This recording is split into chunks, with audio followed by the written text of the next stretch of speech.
morning. Thanks for tuning in. You're watching the F&O Show on Bloomberg Quint Live, India's first digital live streaming business news service. I'm Navneet Saluja D'Souza. Good morning, Navneet. I'm Agam Vakil. Here are the headlines. Markets are off to a subdued start to trade. The Nifty trades little change around 11,700. Ujjivan and Equitas continue to decline after Friday's fall. Open interest has surged as traders take short positions. Nifty Bank is trading with gains after reports of promoters planning to infuse 2,700 crores via a warrants issue. And PTI reports that RBI Deputy Governor Viralacharya has resigned 6 months before his tenure was scheduled to end.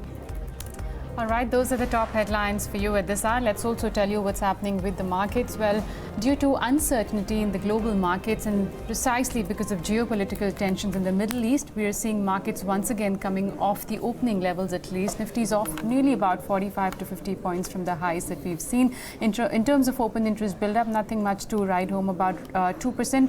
Also remember, this is the expiry week, so you will also see the rollovers picking up. And Bank Nifty is the other one, which is trading weak in today's trade. Pull up Bank Nifty. That too is off the highs, but right now just sitting with marginal gains, 30,665, and the futures are trading with a discount. Remember, India Volatility Index was up on Friday as well, and once again in today's session we are seeing VIX inching higher by as much as 5%, so watch out for that one. Broader markets are too just about mixed. Market breadth is even Steven, I believe. Mid-cap index is down 32 points and some bit of gains seen. Actually, the market breadth is now in favor of the declines. We are seeing actually selling coming on every rise that we've witnessed in the last few trading sessions. So this is the expiry week. What sort of positioning can one watch out for? What sort of levels one should watch out for, in fact? So if you look at the open interest, maximum open interest on the call side is at the 12,000 strike, and on the put side, as you can see on your screen, it is at the 11,700 strike. Because of uncertainty in the global markets, we have seen more of call writing coming in for out of the money strikes. And remember, this is the expiry week, so the traders will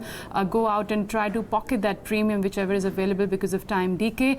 In today's trading session, once again, we are seeing more of open interest addition coming in for the call strikes. That too, out of the money call strikes, like 11,800 so far has witnessed maximum addition. And not only that, even the 900 strike is seeing some bit of addition. And 11,700 for the day, I believe, will be pretty crucial. We have breached once at least in today's session, but both on the put side as well as on the call side, some bit of addition has come by, and the lower level put strikes 500 and 600 are witnessing OI addition again.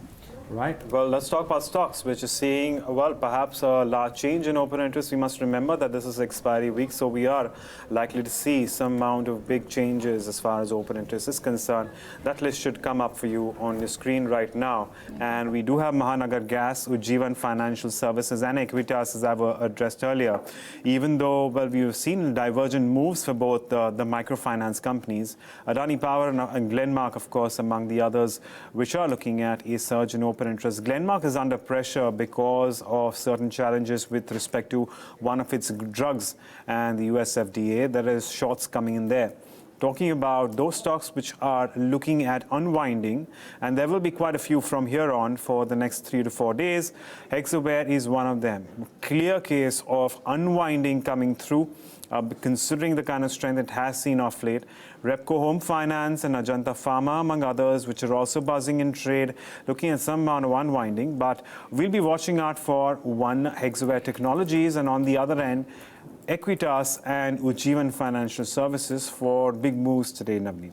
That's right, and specifically 3 stocks on which Agam and I would like to take views from our experts. One of them is Glenmark, which Agam has already highlighted. But remember, the stock trades at its 52-week low in today's session. After it did receive a letter from USFD, that's a complete response letter on one of its drug. Dewan Housing, though this counter has been weak, but in the last 3 sessions, it's rebounded from its 52-week low, so watch out for this one. And after rising 9% on Friday, Hexaware is one of the top F&O losers in today's trading session, but it does trade above all its key moving averages again. Okay, it's time to get in our experts, but before that, here's a reminder: if you have any queries regarding futures and options, you can call us on 022-454-04141, or of course write to us on Twitter, Facebook and YouTube with the Ask BQ hashtag. Let's get in our experts for the day then. We have Navneet Daga of Securities and Abhijit Phatak of Definedge Solutions. Good morning to both of you and thanks for taking the time out. Navneet, I start with you. Your views on the benchmarks now and what's your approach to them?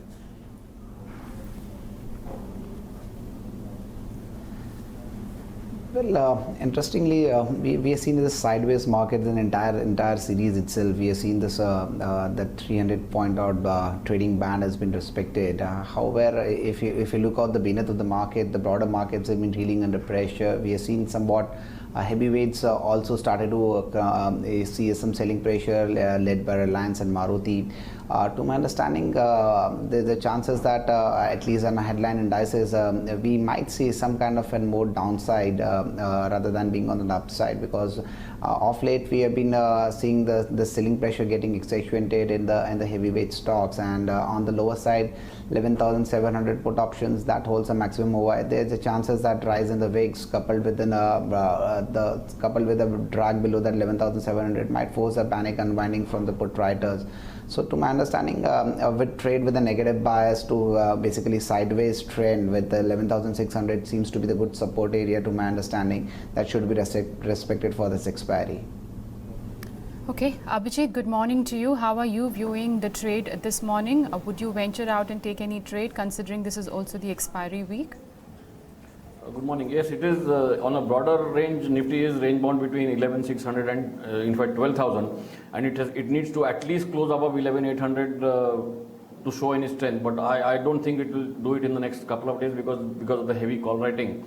On the low side, if 11,600 breaks from the futures, which is a good support, 600 to 630, we might see it going towards 500 also. But then this is still a bull. I mean, the overall strength is still bullish, and these are just corrections. And I believe from somewhere it is difficult to pinpoint now. But soon, maybe in the next 2-3 days, a rally might start. But right now, it is weak.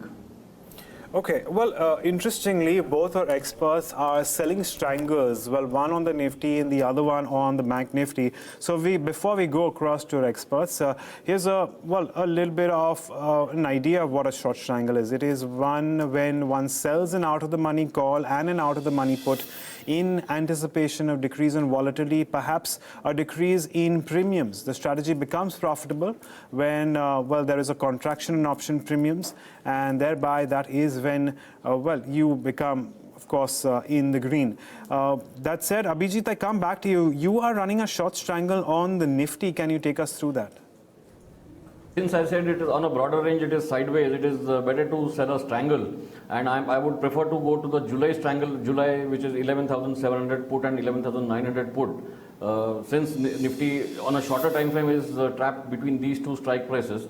So, and that strangle, the total is about 300, 305. So, which is quite a good premium to short. And with a stop loss above 340, 350, which is not a bad stop loss of 30, 40 rupees. It can go towards 250 or 200 in the next 1 week or so. Okay, that's a short strangle on Nifty. Navneet, coming to you, you have a short strangle for the day on Nifty Bank.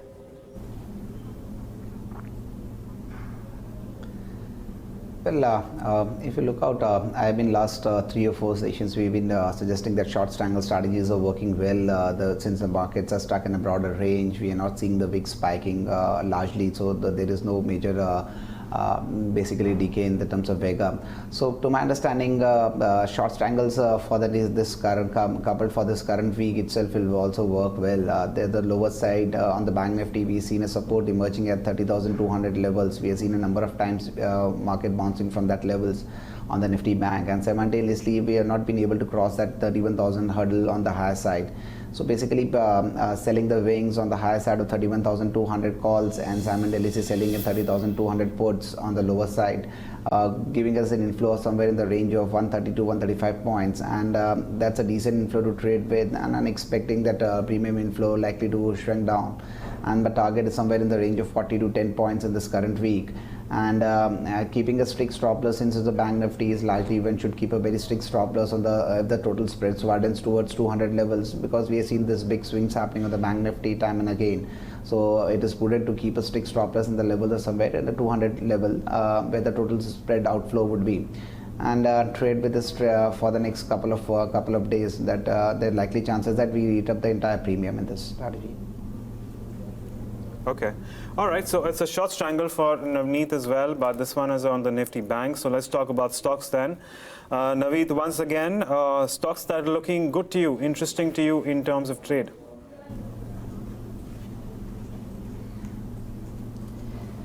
Well, the idea is to chase down the stock which are holding on in the falling market and keep selling the stocks which is basically weak even the markets are outperforming. So Maruti, to my understanding, it's looking weak to me. It has broken down below its crucial support zone of 6400 levels in trading week. There's a chances that we might see a follow-up move on the downside. The selling pressure might accentuate and it takes towards the level somewhere near to 6180 to 6200 levels in this expiry. So one can initiate a short with a stop loss of 6500 on the higher side. However, the short entry price should be in the range of 6370 to 6400 range, and one should play for a target on the downside of somewhere near to 6200 for this expiry itself. Second stock would be on my radar would be on the long side. Basically, if you look out Voltas, it has seen an accumulation on the lower side. Today we have seen some kind of a long build-up happening on this stock, and simultaneously seen as some kind of a chart breakdown happening on the chart breakout happening on the higher side. So to my understanding, one can trade for the long side with a target of 660 and place a small stop loss on the lower side of 619 for the June futures. One short call and one long call. In fact, Abhijit too has a long call on Voltas for the day. Abhijit, your individual stock specific ideas? Yeah, even I have a long call on Voltas, and even on a daily or a weekly or monthly chart, it is looking very bullish. It needs a breakout above 640, but on the shorter time frame, it has a stop loss, a support below 615. So with on a dip near 625, one can buy it with a stop loss 10 rupees lower, 615 or 610. And the first target will be 640, 645, and if it breaks out, 660 and even 680 is possible on Voltas in the next couple of weeks. Okay, well, there you have it. But Abhijit, if you could also tell us about Tata Motors and your view there. Yeah, Tata Motors has been quite bearish over the last many weeks, many months, but I see a support near 150. So there I would like to take a contrarian view. Even though it is bearish, with a support at 150, one can buy on a dip. And if that support of 150, 152 holds, which should be the stop loss, it can go back towards 170. And if that support gives away, then it can fall towards 140 and one can trade short after that. So the loss can be recovered in that reverse trade. Okay. All right, on that note, let's shift focus to a bunch of stocks that Navneet and I want to talk about. One of them, of course, is Hexaware Technologies, considering we are looking at a little bit of a downturn today. This down 4%, and again, the spot price is currently still at around 399,400. There is a little bit of unwinding coming through on this one. But that said, we must not forget that the stock has seen some sort of strength of late, especially in the last 2 odd weeks. And there you have it. And that's actually led the stock well away and above its crucial daily moving averages from on the upper end. On a 3-month basis, it's advanced 18%. Currently, rollovers are, ever so slightly picking up, still at 30%. Of course, a long way to go before expiry on this Thursday. But we are seeing some sort of addition in the July futures too. Navneet, how are you reading cues in Hexaware Technologies? What would your approach be to this one?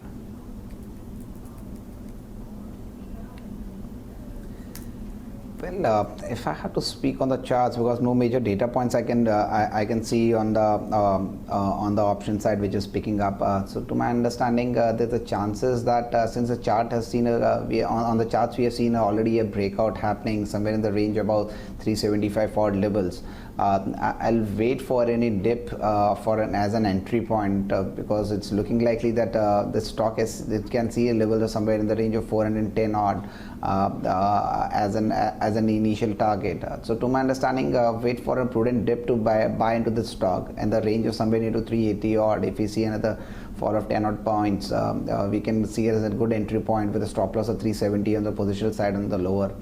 And one can trade for an upside target of 410. Overall, the trajectory looks to be it's mildly up, and the buy seems to be positive in this one.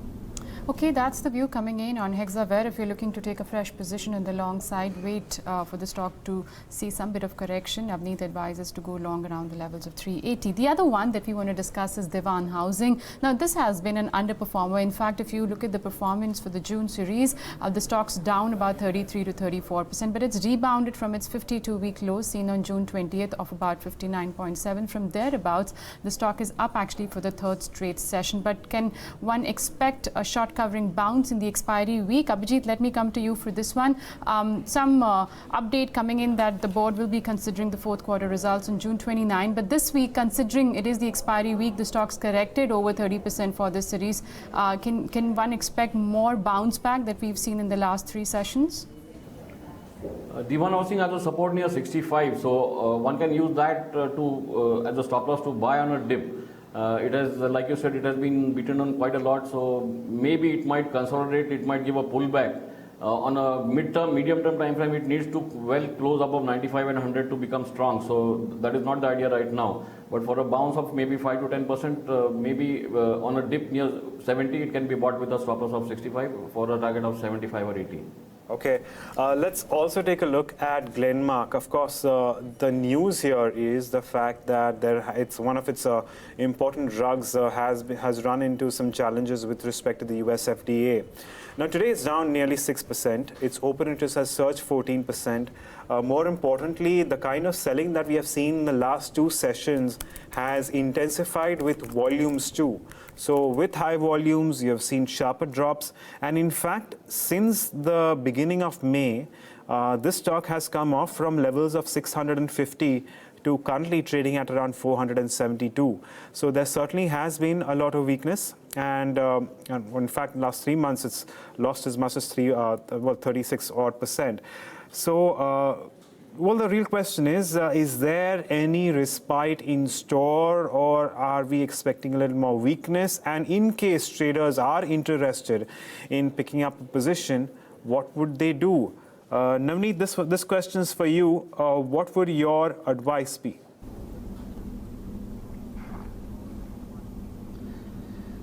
Well, to my understanding, look, the stock has seen, if you look at the broader charts of weekly, monthly as well, it will give you a clear-cut sign that the more downside is still seen in this stock.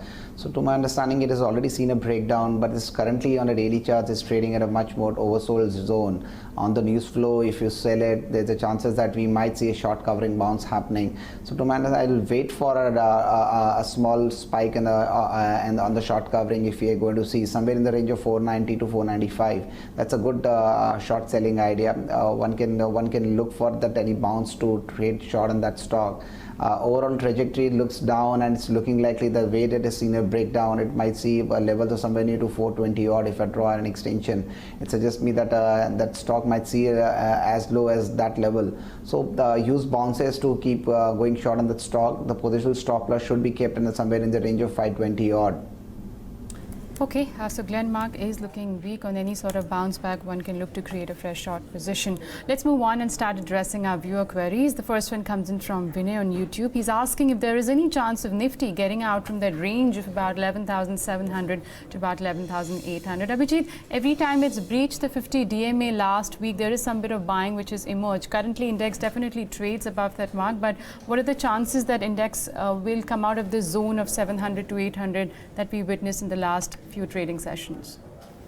In terms of answering this question, definitely the range will break. The question is when. Looking at the OI build-up, it looks difficult. It might break this expiry, but definitely I'm expecting this to break next expiry. I mean in July, and since the big event of the budget also is there. As I said, on the lower side, first of all, it has to close up by 11,800 for it to show some strength. On the lower side, one can look at 11,600 as a good support from where it might bounce. Okay, there's another stock that I think it may be important to mark out is Aurobindo Pharma, because what we're seeing is a little more weakness. Maybe a session or two ago, it did test the levels of below 600. We saw a little bit of recovery, but now it's firmly below the mark of 600. In fact, firmly below the mark of 592. And it's lost 13% in the last 1 month. Of course, this is after, once again, some challenges with respect to the US FDA and one of its plants. But, is there any respite for those who are invested in Aurobindo Pharma? That's the question we're asking. So, Abhijit, I'll come back to you on Aurobindo Pharma. How does this one look? It's clearly, she's seen a lot of weakness, but is there some pause in store, or would you go ahead and short even at these levels? Yes, Aurobindo has been very weak almost throughout June, and it might be a bit too late to go short in it. On the higher side, it needs to cross and close above 650 for it to show some strength. So on any rise, it can be shorted, and it might go to go lower below 590 as well. It is definitely not showing any strength. Only if it goes above 650, 700, then one can look at long. But right now, it is a short on rise with a stop loss above 650.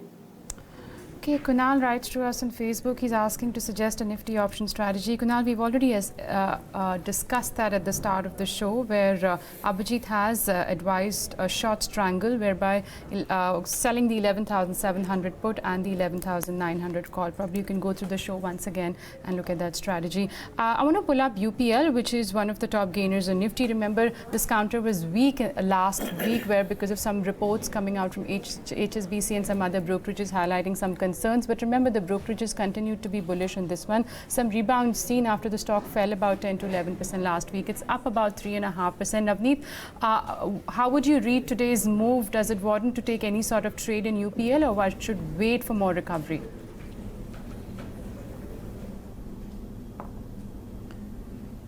Well, after a long time, it has seen some kind of a decline. Overall, the trend is it's a kind of super bullish on this stock, and it's looking likely that the medium-term charts are still not getting disturbed. So, to my understanding, I would wait currently because of the news flow. Let's the news flow die down, and after that, if it started to stabilize in that range of 860 to 900 range, that would be a good entry point, because overall trajectory for the stock has been up. We have seen number of times after the news flow, the stock trend to be following the previous trajectory of an upward bias. So I would be waiting for a news flow to die down and wait for a levels or somewhere in the range, entry point as a range somewhere into 850 to 860 zone. That would be a good prudent risk reward to be on the long side on this stock after the sharp fall. Okay. We have another query on Indiabulls Housing Finance, which in these circumstances is turning out to be a little bit of a hard one to trade, considering the kind of volatility that we have seen in not only the sector but in this particular stock as well. Now, today it's not done too much. We have a query from Tamil Selvam, and he says that he's bought the 620 call at around 13.5. Of course, the underlying currently is at 610. It's not too far away from that call going in the money. Also, that from what I'm seeing is this option is looking at a little bit of a profit, at least as far as Tamil's position is concerned. Considering his entry point is 13.5 and is currently at 16. Abhijit, would you recommend the viewer to book profit, or do you think there's a possibility for Indiabulls Housing Finance to go much higher from current levels, keeping in mind this week's expiry? This is a 620 call, right? The 620 call, yes. Yeah, if this call goes above 17 or 18, there are chances that this call can go towards 24, 25. And he needs to keep a stop loss below 11. So he needs to look at a level of 18 on this call, above which he can get 24, 25. Okay, that's the view coming in on Indiabulls Housing. Just want to revisit the markets and see what's happening. We're in the red. 11,700 is still maintained, but we did breach that once at least during today's trade. 11,708 on Nifty. Bank Nifty is right now just about sitting marginally in the positive territory. Pull up that one as well. Yep, 47 points there. Broader markets are mixed, but in terms of stock-specific moves, pull up Lupin. I think that's the one which is seeing some positive moves after CS has upgraded the counter to outperform from underperform. And the other stocks, remember, majority of them are moving out of the F&O from June 28th. So Suzlon, Jet Airways, Gen Irrigation, CG Power, all of them are seeing some bit of moves on the positive side. Yes Bank also is seeing some bit of recovery in today's trade. Yes Bank has seen moves of about closer to 2%. One pocket I want to highlight, I think the two-wheeler stocks are pretty weak today. So your top losers on Nifty right now are Hero MotoCorp, Bajaj Auto, and also outside Nifty, TVS Motors has touched 52-week low. So the two-wheeler stocks are witnessing some bit of selling pressure. In fact, TVS Motors is now down almost 4% in trade account.